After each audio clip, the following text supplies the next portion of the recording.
Hello. Welcome to the Gemz. I'm your host, Nikki C, and I'm with the wonderful Miss Solidity. Thank you. Solidity, can you go ahead and tell our listeners a little bit about yourself, how old you are, and just a little bit about what you do, what you enjoy doing, and some hobbies of yours? Yes, of course. So, hey everyone, how y'all doing? I'm Solidity, and what that name means is solid in structure, and it means to be solid in foundation. And I chose that name because I feel like it was a representation of me and my personality. I am a very, very loyal person. When I love hard. And when I thought about picking a name, it just kind of like stuck with me. At first, I didn't really like it. I was like, maybe no one's really gonna catch on to it. But over time, I kind of feel like my fans and my friends, my family, people who know me back home, it just kind of like truly represents who I am, because I'm just a very loyal person, and when I love you, like you're mine for life. No, I feel like friends, relationship, always. So you said home. Where's home for you? Home for me is a VA. Oh, okay. So I'm originally from Long Island, New York. I moved to Virginia. Yeah, I originally moved to Virginia when I was a little girl.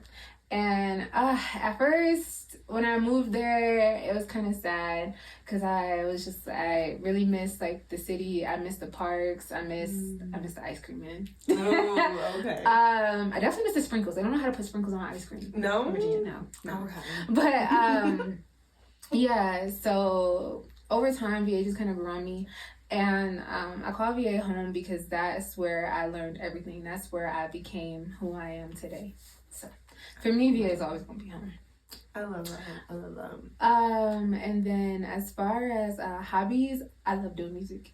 I love doing music. It's a part of me. It's definitely a part of who I am. I've been writing ever since I was probably a teenager. I used to love going to my creative writing course when I was in high school. I think I was in 9th grade. I was a really good writer. Yeah, my teacher, she used to love my essays. Okay. No, yeah. I love that because I used to be really into like poetry and stuff. Yeah. So I loved writing. I love creative writing, so I definitely get that. Yeah, I love creative writing and I love English literature. I love the English literature all the way up through college. So yes, that's just some of the things I do. So like I write. And I really enjoy like kind of scrolling and like going through different beats and then matching them and just like kind of just, playing with different sounds and seeing what fits for me. As far as my age, I'm 30. Okay, 30. Okay. Yes, 30 and flirty. No, okay. So we just have a birthday or was it a little bit ago? So no, it was last year. Yeah. Okay, so coming up to 31. Mm-hmm. Yeah. So how has that transition been? What have you learned from 30 going into 31? Ooh. 30 going into 31. So I would definitely say being 30 is a big age. I feel like an adult teenager. Yeah, like I feel like that's the age where it's like, no, I have to be an adult now. Yeah. Like I really do. Yeah. 25 I could kind of like, like 20, late 20s I could kind of sneak away. But no, I'm 30. I'm 30. Sure. Ooh. Right. But the transition, I would definitely say I feel like a woman. I do. I feel like a woman. In my 20s, girl, I thought I was grown. I ain't know shit. Stop. Because being 27, I feel like I'm like, oh wow, I really didn't know. Yeah. And I'm just like, the closer I get to it, I'm like, ooh, I feel that. I feel that. I was like, I thought I knew shit. I ain't know nothing about nothing. So being 30, going into 31, it's like stepping on the beach. Yes. But I feel more confident about not being confident, if that makes sense. Certain things that, I'm still learning, still growing, still trying to kind of like fill my shoes. I just learned to be okay with. And honestly, I just kind of feel like being 30, I wouldn't say like there's nothing that no one can tell me, but at this point, I'm just like, what are you gonna tell me? You know, I wouldn't say I know it all, but I'm just getting to that point where I you see some things. Yeah, I see some things, and I know who I am, and I just don't give a fuck about what nobody else think. Yo, no, I love that. No, because it comes from such a different place than I feel like when you're 21. For sure. And you're just like, no, ain't nobody gonna tell me nothing. Yeah. I just got my first apartment, like, or I'm a dorm housing, like, and it be like that. Yeah. And it's like that first time you can drink, you really have that freedom, and you feel like I'm an adult. Yeah. I can drink now. I can get into the club. You know, believe it or not, I kind of feel like 30. This is the age where I actually want to start partying. Really? Yeah. So 21. So with my background, like I didn't really party a lot. So it was just me and my mom for a while, and I pretty much just had to step up to the plate, and I was, it's kind of sad, and I do know there are a lot of women, more so Black women, who can probably relate to this. Some can, maybe some can't. But I didn't really party a lot in my younger 20s because I was always working. Like, all I ever knew how to really do was just work. And, when my parents split up, I pretty much had to become the man and the woman of the house, which was really hard to do because I also had to remember that this is still my mom and I still have to respect her. But it's like, how am I going to respect you and I'm the one who's paying all these bills? The dynamic was very different. Shifted. So it was just, and it shifted at a young age for you. Very young. So I didn't really party. I was always responsible. I was always helping my mom. I was always taking care of my mom. I was always helping with the bills. Anytime I did get any play money, I had to help her. Like, she had a very old car. She had a 99 Mazda. So not the Mazda. Girl. Not the Mazda. It's always the Mazda. The girl. It's always the Mazda. So, like, you can just imagine what that was like. But yeah, like, not to laugh on it. Not to laugh. No, serious, but it's hilarious. Kevin Hart laughing my pain. No, I'm for real, because like, that's just all I really knew how to do.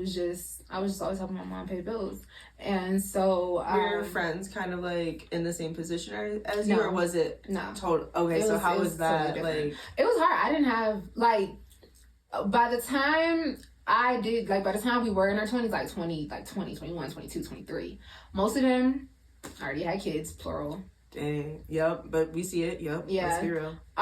Or most of them, they were going to the club or they were going out and stuff like that. I did try because I miss my friends and my cousins. That FOMO, let's be real, FOMO, especially at that age, wanting to be. Well, why can't I do it too?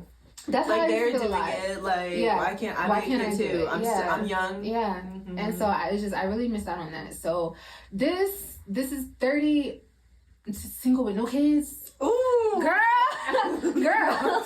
Even Ty was like, ooh. This is me giving back to my 21-year-old self. Now you can do it way better. It's so different. Girl. Now it's like, to be financially set and everything, because you do a lot. Oh, yeah. I saw, can you tell our listeners just a little bit about everything that you do currently and what you've done? Yeah. So I was in the Army for 4 years. Wow. I decided to get out. And before I had joined the Army, I went to Barnes Stratton College and I had got my Associates of Applied Science and Medical Assisting. So, let's go. Thank you. So when I got out of the Army, I decided to do that for a little bit, and I loved being a medical assistant. I loved working with patients, especially in private facilities and stuff like that, in clinics. But I just didn't like the hours because I felt like I was tied to my job, and I'm like, how am I going to be able to do this and music and still go to nursing school? Because MAs, it is mandatory. Monday through Friday, 8 to 5, 8 hours. No bullshit, no in between, no negotiating. Either you can or you can't. So either you're committed or exactly, or you're not. So I was like, no, I didn't just spend 25 fucking thousand. I just got 27 G's under my belt for a degree that I can utilize, but I can't really do nothing with it because this ain't where my heart at. Yeah. Right? I want to do both. So while going to nursing school, one of my friends, shout out Ro, she put me on to she's in your song Best Friends, right? Hey, she was! Yes! Best anthem. Yes, but see, Anthony, she's in it. Shout her out. See, I listened to it. So she was the one who put me on. She is the guru when it comes to nursing. And so she was telling me, you know, like how she was a CNA and how she was able to pick up shifts. Like, girl, CNA, you basically a drug dealer. I don't know no other way to put it. CNA is a hustle. CNA is a whole hustle. Like, you can literally do like 312s, you can do 4/8s, you can do 210s. No, I remember in school, my high school had a program where you could get your CNA, and all the girlies were getting it. And I'm telling you why, because you're basically a drug dealer. That's a whole hustle, like in half. Like, you go get your money, and then you can choose your hours. See. So being a CNA is clutch. Being a CNA is clutch as fuck. Is that something that you would recommend to girls that maybe don't know what to do? For sure. Like, they're in high school, you're like, I don't know what to do. If you're not sure what you have a passion for, how I started out originally was volunteering. I used to give my time to Riverside Regional Medical Center when I was living in Newport News before I had joined the Army, like back in 2015.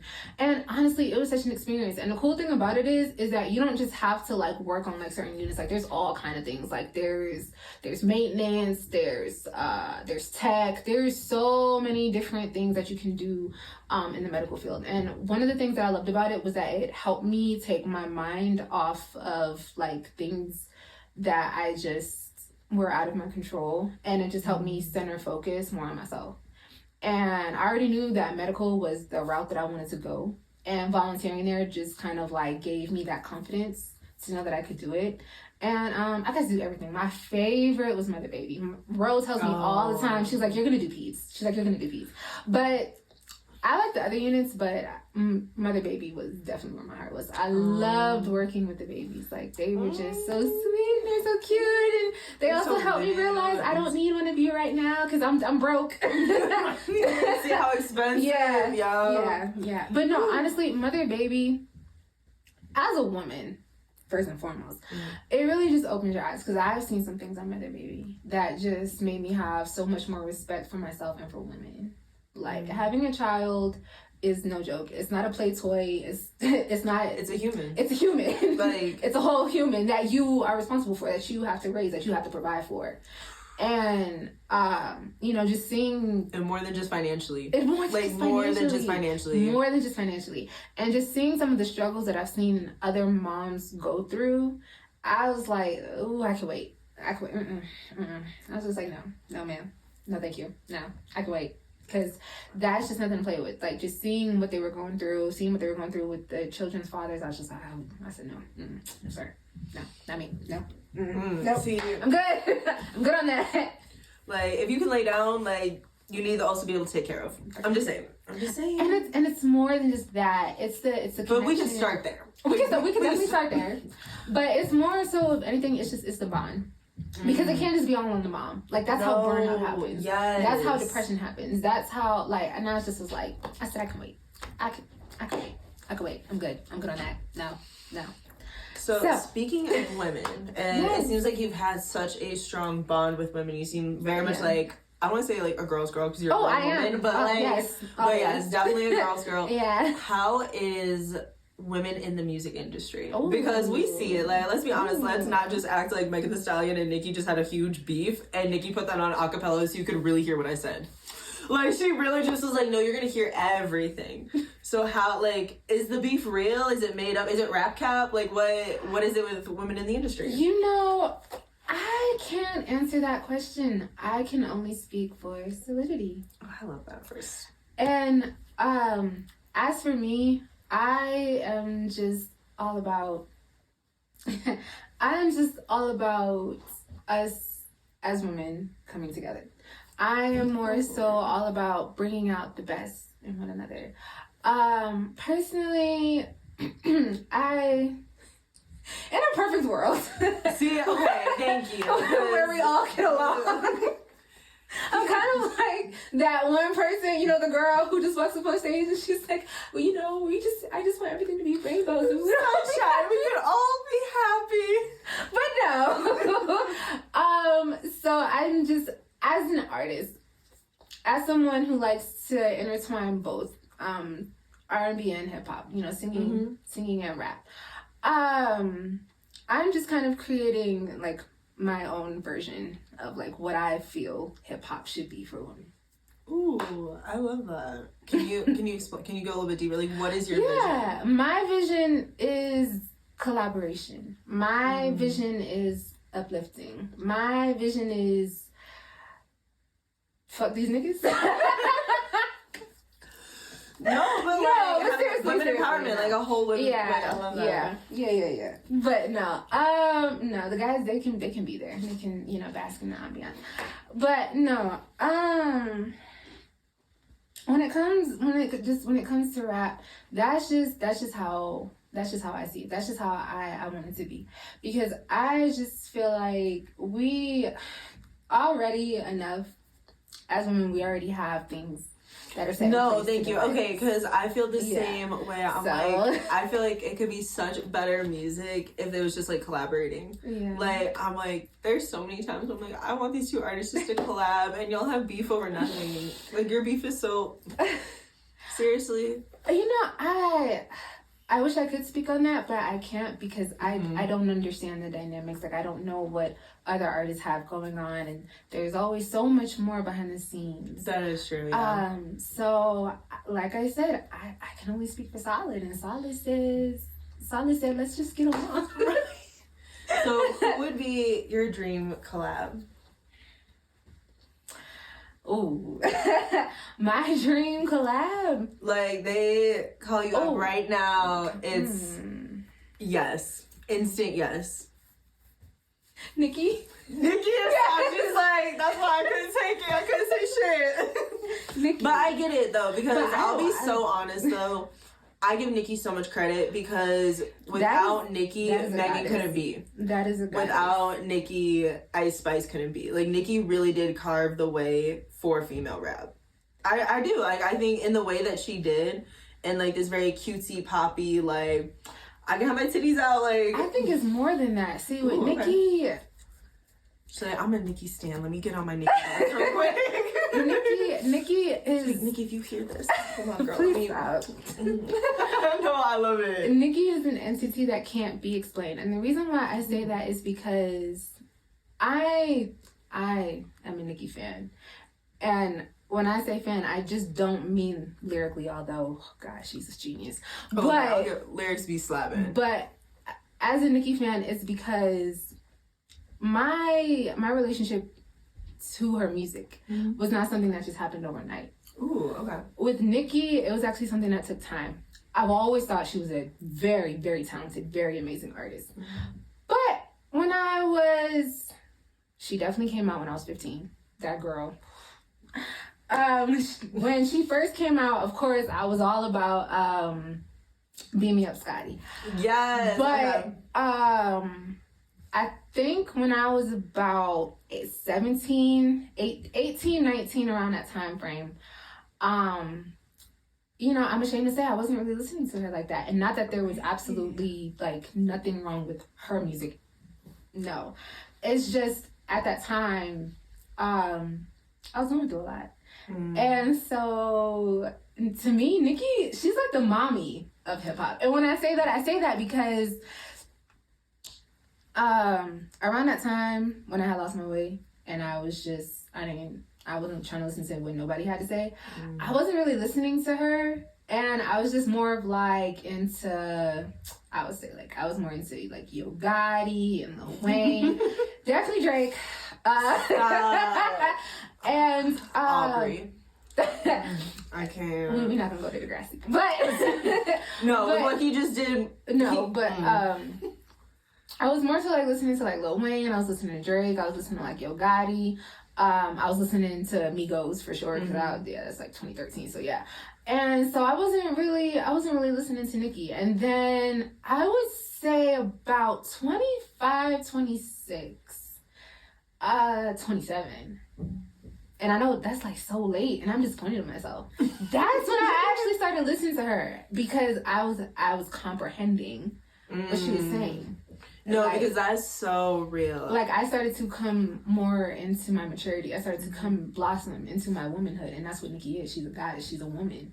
And at 18, 19, of course I wasn't trying to listen to her. You couldn't hear it. Yeah, I couldn't hear it. It wasn't registering. Because when I go back and listen to exactly. some music, I'm like, wow, you really didn't even know what you were saying. And you were saying that with your whole chest. Right. You know, or I'm like, ooh, this isn't hitting no more because, like, I'm not there. Right. Like, at 18, 19, I was really trying to be a real nigga. And then at 25, 26, I'm like, no, I'm girly girl. Soft life. Exactly, soft life. Yes. So yeah.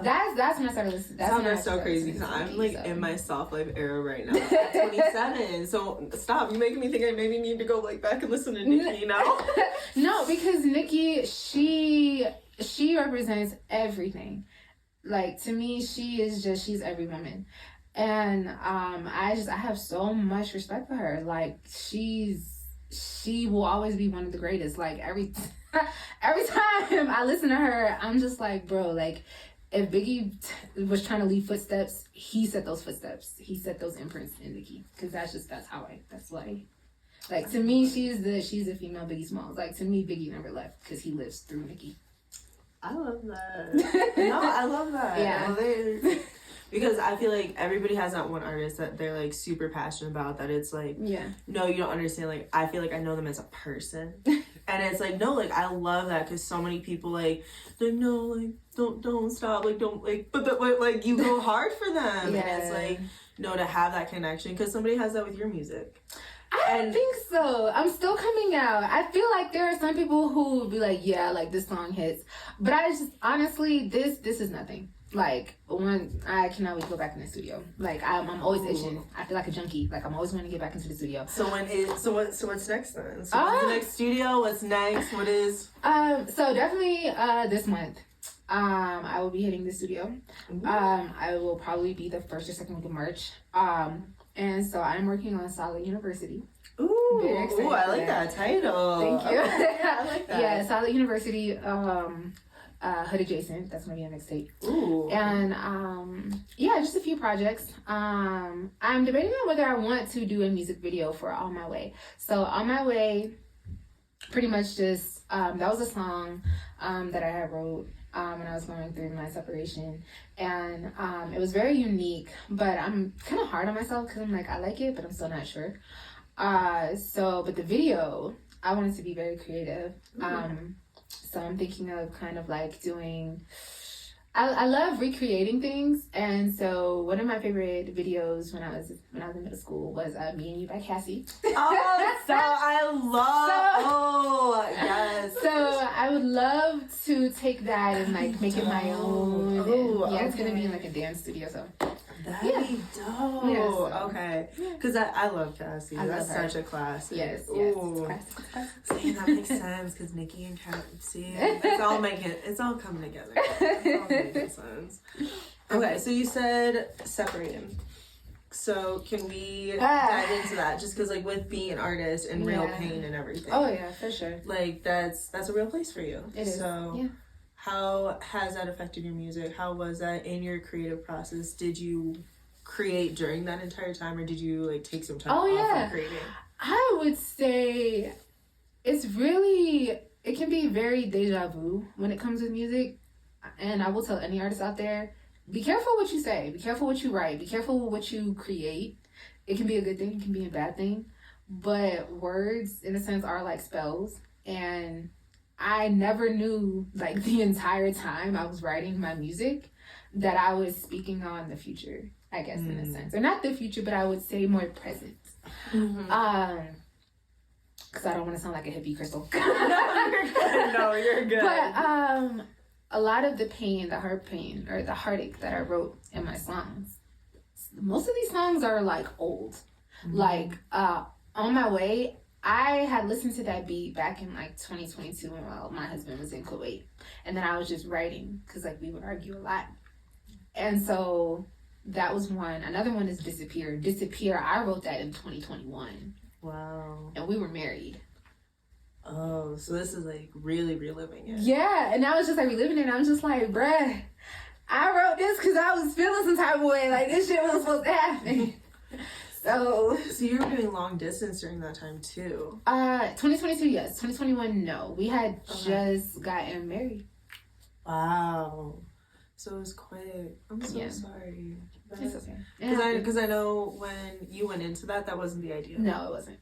So can you talk a little bit about that? Just because like some people really don't take the time, and I feel like nowadays too, a lot of people don't take the time to really get to know people, to really get to know their person. How was that experience for you? There's definitely some truth to that. We move fast. When I got married, I was 27, and I thought I was ready, but I guess he just wasn't as ready as I was. And I just thought about the whole having kids, and I'm 27, so it's time for me to settle down, and this is the biggest lie ever. Right. I hate that. And so going through the separation, going through the divorce, I didn't realize how much time that I actually had. So it was a little surreal, but I'm just glad that it happened now and not 10, 20 years down the line. That's true. So yeah, that's true. Well, I know that the universe, God, whatever you believe in, has a path for you. I'm sure he does. It's going to all work out. You're a beautiful woman. Oh, and thank you. You have so much to offer just by meeting you this one time. Thank you. So what are you most excited for in the next journey of music video, all of that? Where do you want your fans to kind of follow you next? Where is that kind of next step that you want to start connecting with your fans more? Solid University, SU. Ooh, SU. Okay. I'm talking about registration. Okay.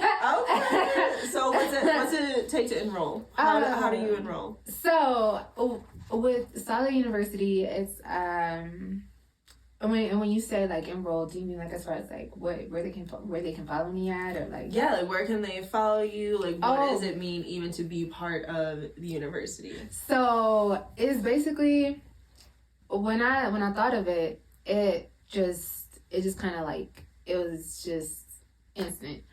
And basically what it means is basically what I said before. It's me creating my own space, my own version of what I believe hip hop should be, especially for women. It's just Solid University, and it's just my own little world, and it's just a creative space for fans to come and listen. And it's just a creative space for, fans who just kind of, they kind of want that same sound, but just with a different, I guess. More positive. Yeah. Message. Well, just more of that too, but just more of, it's like a mirror effect. You know what I mean? When I look at my fans, I want them to see me in them, and I want me to see myself in them as well. So it's just like a mirror effect, because I know that with music, it's basically a reflection, and I remember what it was like to really connect with an artist, and I know that I can't speak for every artist, and I can't sit here and say, well, they should do it this way, or this person sounds like this and this is what I sound like. As for me, I just know what it's like to be socially awkward. I feel like every artist says that. I'm actually very introverted. But when I say that, what I mean is, I know what it feels like to be an outcast. I know what it feels like to just kind of feel isolated. And with my fans, I want them to know that with me as an artist, you don't ever have to feel like that. So that's just what Solid University is all about. I love that. No, I really love that. You're really making a whole family. It's more than just a little fan group. It's really a family. I love that. Cause it's for me, I don't want any more people, or I don't want any more fans to feel well, this is what I should look like. This is the kind of music I should listen to. I just want them to feel, how I feel. I want them to understand that with me as an artist. As long as you're listening to me, you ain't never gotta be alone. I love that. Okay, what is your favorite song to perform? Oh, favorite song to perform. I really just started performing, but I would have to say I'm on my way.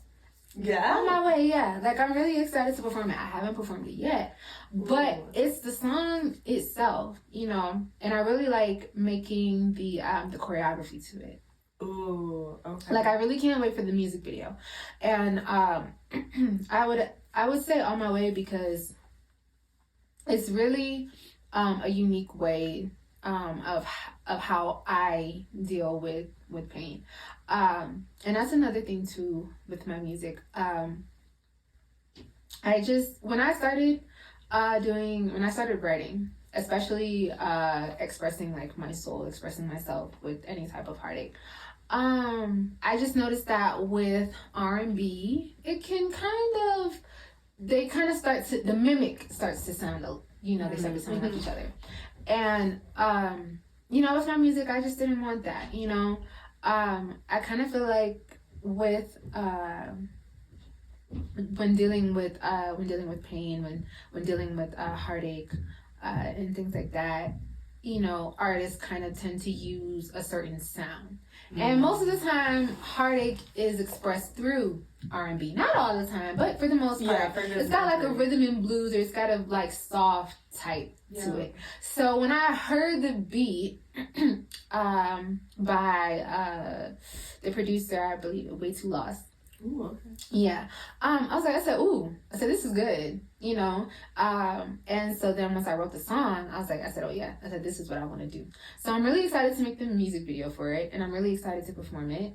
So I would definitely have to go with On My Way, just because of how unique the song is to me. Ooh, I love that. Okay.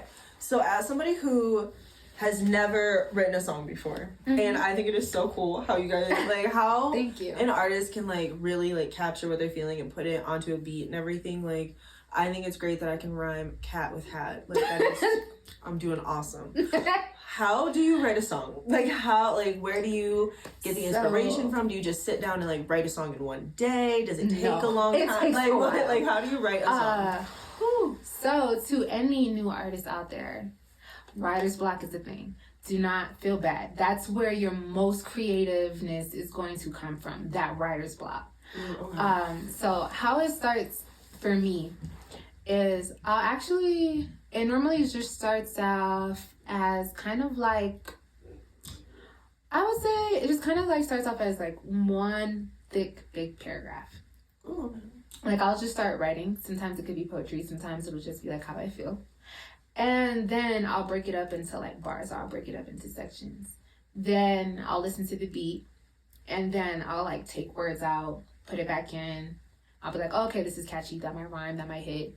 And then like, I'll just like switch it up. Sometimes how the hook comes in is like, most of my inspiration, I'll listen to other artists. Ooh. And so, when I listen to them and I'm like, oh, okay, so this is how their hook would sound. So I'm like, okay, well, maybe I'll take this part, I'll take that out, I'll do this, and then I'll be like, oh, okay, yeah, that hits. Or at least it does in my head. Trust me, because I have... there ever times where you're like, no, this is gonna hit, and then you're like, oh. I literally made a TikTok, it was so funny, about struggling independent artists, and I'm like, I'm an independent artist. Of course, when I have an idea in my head, it sounds great. And then I just be like, bro, like, why? Who let me write this shit? Like, who let me write this? Who's working up there? Because that's not a way in my head. Fired. That guy, done. Kick him out. I'm telling you. Because I'm just like, why did I think this was a good idea? So I do have those moments. But, I mean, it's all part of the progress. And it's all about having fun. Mm-hmm. And so, so that's pretty much how that goes. And then for the most part, what I'll do is I'll really listen to other artists that I'm very fond of. I love Ariana Grande. Friday. And so we love Ari. And so I'll listen to her. Of course, I'm listening to Nikki.